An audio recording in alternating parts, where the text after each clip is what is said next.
Kisah Sultan Agung, Raja Mataram yang menantang langit. Babarai, bayi dari darah Mataram. Pada suatu malam di awal abad ke-17, ketika bulan purnama menggantung di atas tanah Jawa, lahirlah seorang bayi lelaki di lingkungan keraton Mataram. Ia diberi nama Raden Mas Jatmika, yang kelak akan dikenal dunia sebagai Sultan Agung Anyar-Rakusuma. Tangisnya menggema di antara suara gamelan yang dimainkan sebagai tanda syukur. Para abdi istana berbisik, bayi ini akan besar membawa nama Mataram ke puncak kejayaan. Ia adalah putra Panembahan Hanyakrawati, cucu dari Panembahan Senapati, pendiri Mataram. Darah bangsawan mengalir deras dalam tubuhnya. Sejak kecil, ia hidup di lingkungan keraton yang penuh dengan aturan, doa, dan juga intrik. Namun berbeda dengan anak-anak lain yang manja, Raden Mas Jatmika tumbuh tangkas. Gurunya sering berkata, "Wahai Raden, kelak engkau tidak hanya duduk di singgasana, tetapi juga menunggang kuda di medan perang." Di usia belia, ia sudah pandai memegang keris dan tombak. Ia belajar mengatur napas saat memanah, menahan emosi saat bermain kuda, dan merenung panjang tentang arti kekuasaan. Babdo naik tahta di usia muda. Tahun pun berganti. Ketika ayahnya wafat, tahta kerajaan Mataram jatuh ke tangan Raden Mas Jatmika. Saat itu ia masih muda, namun ketegasan terpancar dari sorot matanya. Di alun-alun Keraton Karta, ia diangkat menjadi raja dengan gelar Sultan Agung Hanyar-Rakusuma. Gamelan bertalu, rakyat bersorak, dan para adipati sujud hormat. Namun di balik semua itu terselip keraguan. Mampukah ia memimpin Mataram yang luas ini? Mampukah ia menaklukkan lawan-lawannya? Sultan Agung menjawab dengan tegas. Ia memperkuat pasukan, mengatur irigasi pertanian, dan membangun sistem pajak yang lebih rapi. Ia tahu bahwa tanpa pangan dan kekayaan, pedang tak akan lama berkilau. Bab Terurai, penaklukan Jawa Timur. Sultan Agung memiliki cita-cita besar, menyatukan seluruh Jawa di bawah Panji Mataram. Target utamanya adalah Surabaya, kota dagang yang makmur di pesisir utara. Surabaya memiliki pelabuhan yang ramai, benteng yang kuat, dan sekutu yang banyak. Perang pun berkobar.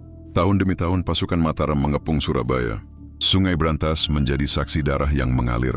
Sultan Agung memimpin langsung di medan perang, menunggang kuda hitam, tombak di tangan, dan teriakannya membangkitkan semangat prajurit.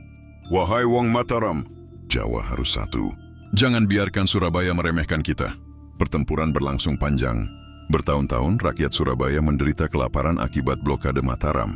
Akhirnya pada 1625 Surabaya menyerah. Kemenangan itu membuat nama Sultan Agung harum.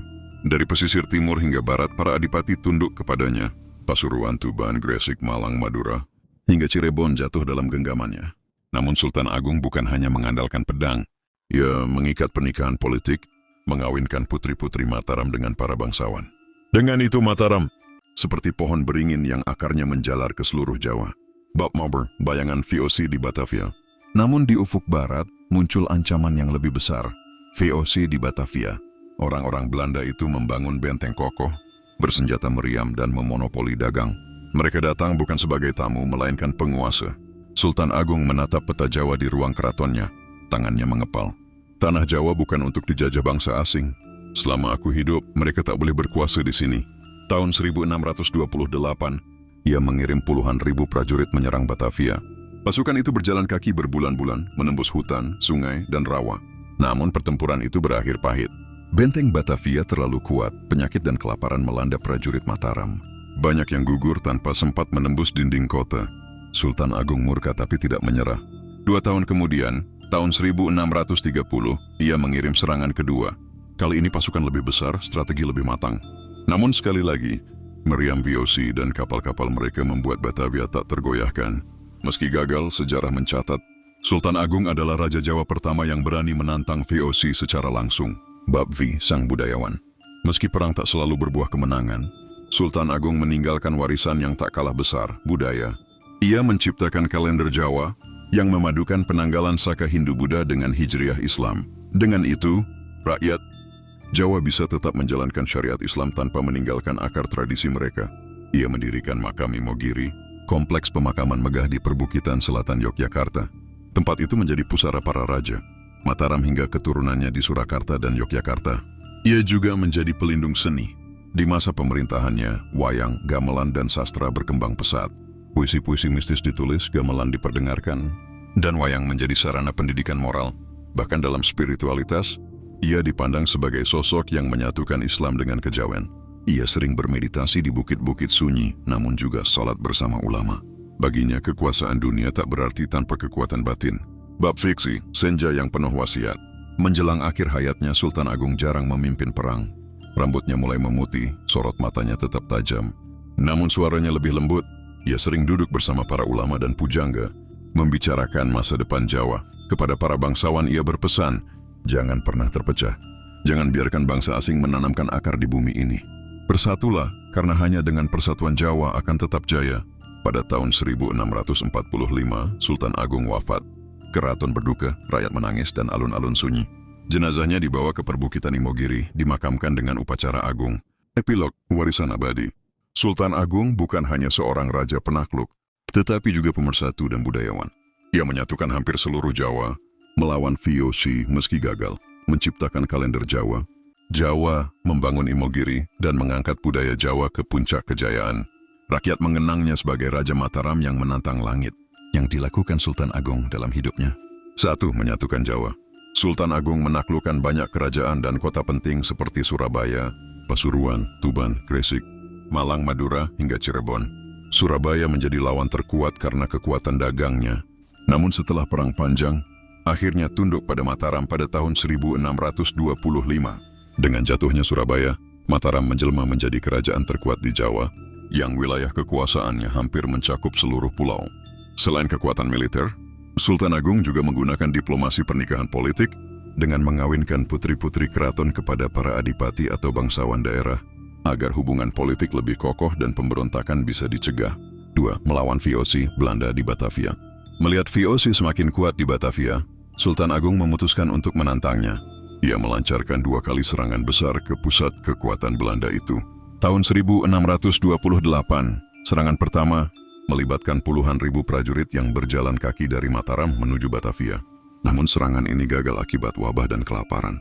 Tahun 1630, serangan kedua lebih besar dan lebih terorganisir, tetapi VOC dengan benteng kokoh, meriam, serta kekuatan laut berhasil bertahan.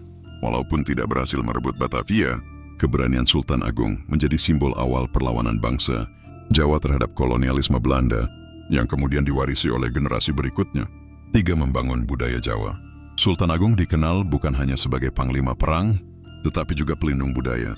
Ia menciptakan kalender Jawa, sebuah sistem penanggalan baru yang memadukan kalender Saka Hindu Buddha dengan Hijriah Islam, agar rakyat tetap bisa menjalankan syariat Islam tanpa kehilangan tradisi lama. Ia mendukung perkembangan seni gamelan, wayang, dan kesusastraan Jawa, menjadikan Keraton Mataram sebagai pusat kebudayaan yang berpengaruh. Di bawah kepemimpinannya, tradisi mistis dan spiritualitas Jawa yang bercampur dengan ajaran Islam semakin berkembang, menciptakan corak kejawen yang khas dan bertahan hingga kini. 4. Membangun kompleks pemakaman Imogiri. Sultan Agung mendirikan kompleks pemakaman Imogiri di perbukitan selatan Yogyakarta. Tempat ini dipilih dengan penuh perhitungan spiritual dan kosmologis, sesuai dengan pandangan Jawa tentang hubungan antara dunia manusia, dunia roh, dan alam semesta. Hingga sekarang, Imogiri menjadi pusat pemakaman Raja-Raja Mataram dan keturunannya, baik dari Surakarta maupun Yogyakarta, dan dianggap tempat sakral. 5. Memperkuat pertanian dan ekonomi.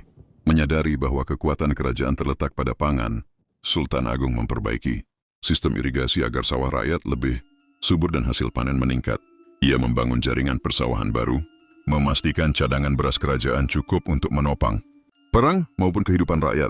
Selain itu, ia menyusun sistem pajak yang lebih teratur untuk mengisi kas kerajaan sekaligus menjaga stabilitas ekonomi.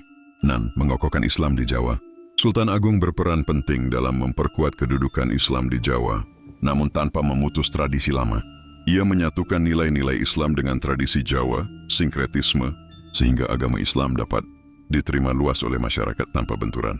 Keras dengan budaya sebelumnya, ia mendorong pembangunan masjid, pengajaran agama, dan peran ulama di keraton, menjadikan Islam sebagai dasar moral kerajaan. Dalam dirinya terlihat perpaduan antara Raja Islam dan Raja Jawa tradisional, mencerminkan identitas Mataram yang unik. 7. Menguatkan identitas Mataram sebagai pusat Jawa. Keraton Mataram di Karta, dekat Bantul, Yogyakarta, dijadikan pusat pemerintahan yang megah dan berwibawa.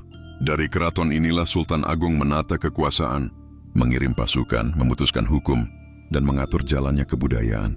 Ia menjadikan Mataram bukan hanya pusat politik, tapi juga pusat budaya dan spiritual Jawa, yang pengaruhnya masih terasa hingga sekarang.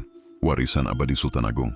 kejayaan politik melalui penyatuan Jawa, perlawanan bersejarah melawan VOC meski gagal merebut Batavia, penciptaan kalender Jawa yang masih dipakai hingga kini, dukungan penuh pada seni dan budaya, gamelan, wayang, sastra, serta spiritualitas Jawa, pembangunan kompleks makam Imogiri yang masih dianggap sakral, penguatan Islam dengan corak kejawen yang membuat Islam menyatu dengan budaya lokal, menjadikan Mataram sebagai pusat kekuasaan terbesar di Jawa abad ke-17, baik dalam politik, budaya maupun agama.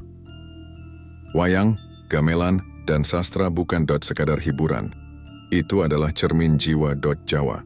Selama gamelan masih berbunyi dan dalang masih bercerita, selama itu, pula ruh leluhur kita tetap hidup di dalam darah anak cucu. Aku mencipta kalender Jawa agar anak cucu tidak kehilangan arah di antara perubahan zaman. Hari-hari yang berlalu bukan hanya angka, melainkan tanda agar manusia ingat kapan ia lahir, kapan ia berbuat, dan kapan ia kembali kepada Tuhan. Aku tahu Batavia berdinding batu dan kapal Belanda bersenjata mesiu. Namun semangat orang Jawa lebih keras dari batu dan tekad kami lebih panas dari api mesiu. Kalah atau menang bukan soal. Yang penting bangsa ini tahu bahwa kami tidak pernah rela dijajah. Aku menundukkan kota-kota bukan untuk menambah harta, melainkan untuk menyatukan Jawa di bawah satu payung. Karena hanya dengan persatuan, bangsa ini dapat berdiri tegak menghadapi kekuatan asing yang datang dari seberang laut.